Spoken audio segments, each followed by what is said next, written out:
Bank రంగంలో ఉద్యోగాల కోసం ఎదురుచూస్తున్న యువతకు మరో మంచి అవకాశం అయితే వచ్చేసిందండి. జస్ట్ తెలుగు లాంగ్వేజ్ వచ్చుంటే సరిపోతుంది. ప్రాంతీయ గ్రామీణ బ్యాంకుల్లో బంపర్ నోటిఫికేషన్ అనే చెప్పుకోవచ్చు. స్టేట్ బ్యాంక్ ఆఫ్ ఇండియా నుంచి మనకి నోటిఫికేషన్ అయితే రిలీజ్ అయిందనమాట. ఇందులో మొత్తం టోటల్ వచ్చేసరికి 7,000+ వేకెన్సీస్ అయితే ఉన్నాయండి. సో వెంటనే ఎలిజిబుల్ క్యాండిడేట్స్ వెంటనే కూడా అప్లై చేసేసుకోండి. మరి ఎలిజిబుల్ డీటెయిల్స్ అన్నీ కూడా క్లియర్గా ఈరోజు ఈ వీడియోలో అయితే చూసేద్దాం. అంటే ఏజ్ లిమిట్ ఎంత ఉండాలి, అండ్ క్వాలిఫికేషన్ ఎంత ఉండాలి, శాలరీ డీటెయిల్స్ ఏంటి, అండ్ అప్లికేషన్ ప్రాసెస్ ఎలా ఉంటుంది, సెలక్షన్ ప్రాసెస్ ఏంటి, ఇలా నోటిఫికేషన్ యొక్క ఫుల్ డీటెయిల్స్ అయితే ఈరోజు ఈ వీడియోలో అయితే చూసేద్దామండి. స్కిప్ చేయకుండా వీడియో ఫుల్గా చూస్తే డీటెయిల్స్ అన్నీ కూడా క్లారిటీగా అర్థమవుతాయండి. అండ్ మర్చిపోకుండా వీడియో చూసే ముందు ఒక చిన్న లైక్ చేసి వీడియో చూడండి. మీరిచ్చే ఒక చిన్న లైక్ వల్ల ఇన్ఫర్మేషన్ ఎంతో కొంతమందికి హెల్ప్ అయ్యే అవకాశం అయితే ఉంటుంది. అండ్ కొత్తగా ఛానల్ చూసినట్లయితే సబ్స్క్రైబ్ చేసుకోండి. ఇలాంటి నోటిఫికేషన్స్ అప్డేట్స్ రాగానే వెంటనే షేర్ చేయడానికి ఉంటుంది. భారతదేశంలో ప్రభుత్వ బ్యాంక్ ఉద్యోగాల కోసం ఎదురు చూస్తున్న అభ్యర్థులకు భారీ శుభవార్త అయితే వచ్చేసిందండి.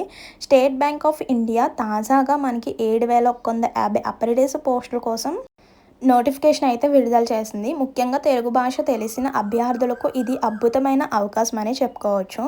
డిగ్రీ పూర్తి చేసిన వారు ఈ అవకాశాన్ని అయితే వినియోగించుకోవచ్చు. అలాగే బ్యాంక్ రంగంలో కెరియర్ ప్రారంభించాలనుకున్న వాళ్ళకు కూడా ఇది ఒక మంచి ఛాన్స్ అని చెప్పుకోవచ్చు.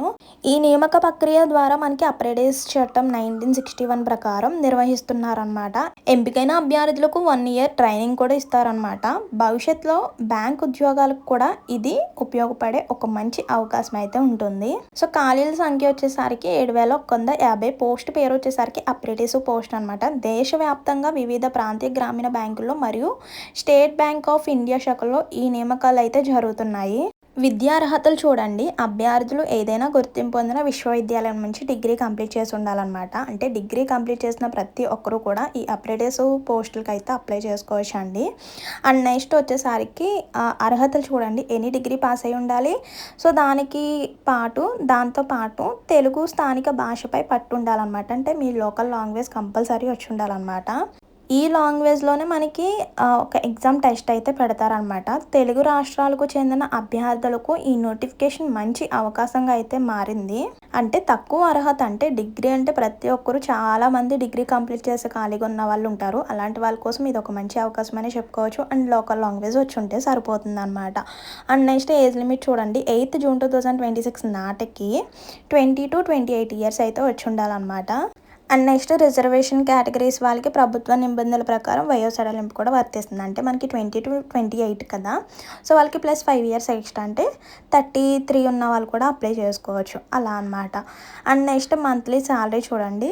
ఎవరైతే సెలెక్షన్ అవుతారో, ఈ జాబ్కి సెలెక్ట్ అవుతారో వాళ్ళకి 15,000 శాలరీ అయితే ఉంటుందన్నమాట. మనకి ఎక్స్ట్రా బెనిఫిట్స్ ఏంటంటే ఈ బ్యాంకింగ్లో ఎక్స్పీరియన్స్ పొందొచ్చు. అలాగే భవిష్యత్తులో బ్యాంక్ ఉద్యోగాలకు కూడా మనకి యూజ్ అవుతుంది అనమాట. అండ్ నెక్స్ట్ సెలక్షన్ ప్రాసెస్ ఎలా ఉంటుందంటే పూర్తిగా ఆన్లైన్ ఆధారంగా అయితే జరుగుతుంది అనమాట. ఫస్ట్ అయితే ఆన్లైన్ రిటర్న్ టెస్ట్ అయితే ఉంటుంది. And next local language test కూడా కంపల్సరీ అనమాట. అండ్ నెక్స్ట్ ఈ రెండిట్లో పాస్ అయిన తర్వాత ఫైనల్గా డాక్యుమెంట్ వెరిఫికేషన్ కూడా ఉంటుందన్నమాట. So return test compulsory local language test అయితే ఉంటుందన్నమాట. సో అందుకే తెలుగు లాంగ్వేజ్ వచ్చిన వాళ్ళకి ఇది ఒక మంచి అవకాశం అని చెప్పుకోవచ్చు. డిగ్రీ లోకల్ లాంగ్వేజ్ వస్తే సరిపోతుంది అనమాట. చూడండి, తెలుగు భాష మాట్లాడగలే వారికి అదనంగా ప్రయోజనం కూడా ఉంటుందన్నమాట. మనకి ఎక్స్ట్రా బెనిఫిట్స్ కూడా ఉంటాయండి. అండ్ నెక్స్ట్ దరఖాస్తు ఫీ చూడండి. జనరల్, ఓబీసీ, ఈడబ్ల్యూఎస్ కేటగిరీస్ వాళ్ళకి వచ్చేసరికి 300 అనమాట. And next SC, ST, PWD categories వాళ్ళకి ఎటువంటి ఫీ అయితే లేదనమాట. ఫీజు ఒకసారి చెల్లించిన తర్వాత తిరిగి ఇవ్వబడదు అనమాట. అండ్ నెక్స్ట్ ఇంపార్టెంట్ డేట్స్ చూడండి. మనకి స్టార్టింగ్ డేట్ వచ్చేసరికి 19th May నుంచి అయితే స్టార్ట్ అయిందనమాట. June 8th వరకు మాత్రమే టైం ఉంది. అంటే ఇంకా ఎన్నో డేస్ అయితే టైం లేదు, జస్ట్ 4-5 days టైం మాత్రమే ఉంది కాబట్టి సో వెంటనే అప్లై చేసుకోండి. ఎందుకంటే మనకి ఎక్కువ వేకెన్సీస్ ఉన్నాయి కాబట్టి ఇప్పటికే చాలామంది అప్లై చేసుకుని ఉంటారు కాబట్టి మీరు కూడా వెంటనే అప్లై చేసుకోండి. చివరి తేదీ వరకు వేచి ఉండకుండా ముందుగానే అప్లై చేసుకోవడం బెటర్ అనమాట. అండ్ ఫైనల్గా ఎలా అప్లై చేసుకోవాలో చూడండి. అభ్యర్థులు అధికారిక వెబ్సైట్ ద్వారా మాత్రమే ఆన్లైన్లో దరఖాస్తు చేసుకోవాలి. చేసుకోవాలి. సో అది కూడా చూడండి. ఎస్బీఐ అప్రెంటిస్ జాబ్స్ 2026 ఎందుకు ప్రత్యేకం అంటే ఈ నోటిఫికేషన్లో ముఖ్యంగా తెలుగు భాష తెలిసి అభ్యర్థులకు మంచి అవకాశాలు అయితే ఉంటాయన్నమాట. తెలిసిన అభ్యర్థులకు మంచి అవకాశాలు అయితే ఉంటుంది. అలాగే డిగ్రీ పూర్తి చేసిన ఉద్యోగాల కోసం ఎదురు చూస్తున్న వాళ్ళకి కూడా ఇదొక మంచి ఛాన్స్ అనే అనుకోవచ్చు. ఈ ఉద్యోగాల యొక్క బెనిఫిట్స్ కూడా చూసేయండి. అంటే ప్రభుత్వ బ్యాంక్ ఎక్స్పీరియన్స్ పొందవచ్చు. అలాగే నెలకు మంచి శాలరీ కూడా ఉంటుందన్నమాట. 15,000 వరకు ఒక శాలరీ కూడా ఉంటుంది. బ్యాంకింగ్ కెరియర్కు మంచి ప్రారంభం అనమాట. అండ్ అలాగే గ్రామీణ ప్రాంతాల అభ్యర్థులకు కూడా అవకాశాలు అయితే ఉంటుంది. ప్రస్తుతం బ్యాంకింగ్ రంగంలో ఉద్యోగాల కోసం ఎదురు చూస్తున్న అభ్యర్థులకు ఈ అవకాశాన్ని తప్పకుండా వినియోగించుకోవాలి. ముఖ్యంగా తెలుగు భాష తెలిసిన వారికి ఈ నోటిఫికేషన్ మంచి అవకాశాలను అయితే అందిస్తుంది. సో అర్హత ఉన్న ప్రతి ఒక్కరు కూడా వెంటనే కూడా అప్లై చేసుకోండి. ఇప్పుడు అఫీషియల్గా వచ్చిన నోటిఫికేషన్ అయితే చూసేయండి. ఇక్కడ ఇచ్చిన వెబ్సైట్ లింక్ అయితే కనిపిస్తుంది కదా, నేను రౌండప్ చేస్తాను. సో దాని ద్వారా మీరు క్రోమ్లో కానీ గూగుల్లో కానీ సెర్చ్ చేస్తే మనకి నోటిఫికేషన్ యొక్క ఫుల్ డీటెయిల్స్ అయితే కనిపిస్తాయి అన్నమాట. అక్కడ మనకి పోస్ట్ వైజ్ మనకి అప్లై నవ్ అని అయితే కనిపిస్తుంది. సో అప్లై నవ్ పై క్లిక్ చేసిన తర్వాత మీ యొక్క డీటెయిల్స్ అన్నీ కూడా ఫిల్అప్ చేయాలన్నమాట. అంటే మీ యొక్క పర్సనల్ డీటెయిల్స్ అన్నిటిని కూడా ఫిల్అప్ చేయాలన్నమాట. సో డీటెయిల్స్ అన్నీ ఫిల్అప్ చేసిన తర్వాత అండ్ నెక్స్ట్ వచ్చేసరికి క్వాలిఫికేషన్కి సంబంధించిన సర్టిఫికేట్స్ని కూడా అప్లోడ్ చేయాలి. రీసెంట్గా దిగిన హాఫ్ సైజ్ ఫోటో, మీ యొక్క సిగ్నేచర్ అన్నీ కూడా జేపీజీ ఫార్మాట్లో అప్లోడ్ చేయాలి. సో అదనమాట అప్లికేషన్ ప్రాసెస్ అయితే సింపుల్లే. ఇక్కడ చూడండి ఏ స్టేట్లో మనకి వేకెన్సీస్ ఉన్నాయి ఏంటి అనేది కూడా మనకి స్టేట్ వైజ్ అలాగే డిస్టిక్ వైజ్ కూడా ఇచ్చేసారనమాట. అండ్ నెక్స్ట్ వచ్చేసరికి కేటగిరీ వైజ్ ఎన్ని పోస్టులు ఉన్నాయి అనేది కూడా మనకి నోటిఫికేషన్లు అయితే కనిపిస్తాయి.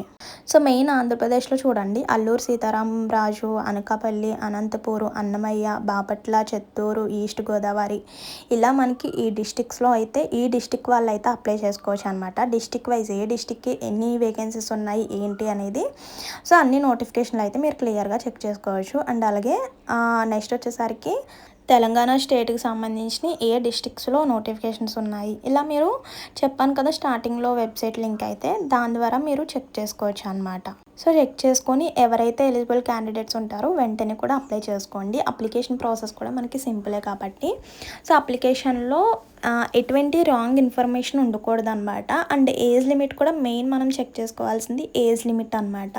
ఏజ్ లిమిట్ కూడా కరెక్ట్గా ఉండేలాగా చెక్ చేసుకోండి. అంటే కరెక్ట్గా ఉండి మీరు ఎలిజిబుల్ అవుతేనే అప్లై చేసుకోండి. లేదంటే మీరు అప్లికేషన్ ఫీ కట్టిన అప్లికేషన్ సబ్మిట్ చేసినా క్యాన్సిల్ అయిపోతుంది అనమాట. సో అప్లికేషన్ ఫీ కూడా వేస్ట్ అయిపోతుంది కాబట్టి అన్ని ఇన్ఫర్మేషన్స్ నోటిఫికేషన్ డీటెయిల్స్ అన్నీ కూడా కరెక్ట్గా ఇన్స్ట్రక్షన్స్ అన్నీ కూడా తెలుసుకొని తర్వాత అప్లై చేయండి. ఇక్కడ కరెక్ట్గా అబ్జర్వ్ చేస్తే నోటిఫికేషన్లో కనుక కనిపిస్తుంది చూడండి ఏజ్ లిమిట్ 20 to 28 years. అది కూడా మనకి 1st 4th 2026 నాటికి కంప్లీట్ అయ్యి ఉండాలన్నమాట. And next SC ST categories వాళ్ళకి +5 years అలా అనమాట. అంటే 33 years ఉన్న వాళ్ళు కూడా అప్లై చేసుకోవచ్చు. సో ఇదన్నమాట అప్రెంటిస్ పోస్టులకి ఎవరైతే అప్లై చేయాలనుకుంటున్నారో ఎవరైతే ఎలిజిబుల్ క్యాండిడేట్స్ ఉన్నారో వెంటనే కూడా అప్లై చేసుకోండి. అండ్ మంచి శాలరీ కూడా ఉంటుందన్నమాట. 15,000 వరకు కూడా శాలరీ అయితే ఉంటుంది. సో ఇదండి నోటిఫికేషన్ యొక్క డీటెయిల్స్ అయితే. ఇందులో ఇంకేమైనా డౌట్స్ ఉన్నా కూడా కామెంట్ చేసేయండి. అండ్ వెళ్ళే ముందు ఒక చిన్న లైక్ ఇచ్చేసేయండి. మరో మంచి ఇన్ఫర్మేషన్తో మళ్ళీ కలుద్దాం. Thank you for